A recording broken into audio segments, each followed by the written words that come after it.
असो के सावन में तरसत होई हमर बहिनिया रुवत होई। असो के सावन में तरसत होई हमर बहिनिया रुवत होई। हाथ जोड़तानी सर जी 2 दिन के छुट्टी दे दी। हाथ जोड़तानी सर जी 2 दिन के छुट्टी दे दी।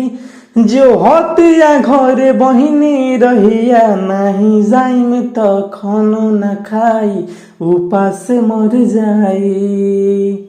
नहीं जाइम त खानो न खाई उपास मर जाई। सुनी सर जी, सुनी सर जी, करी विचार जी, सुनी सर जी।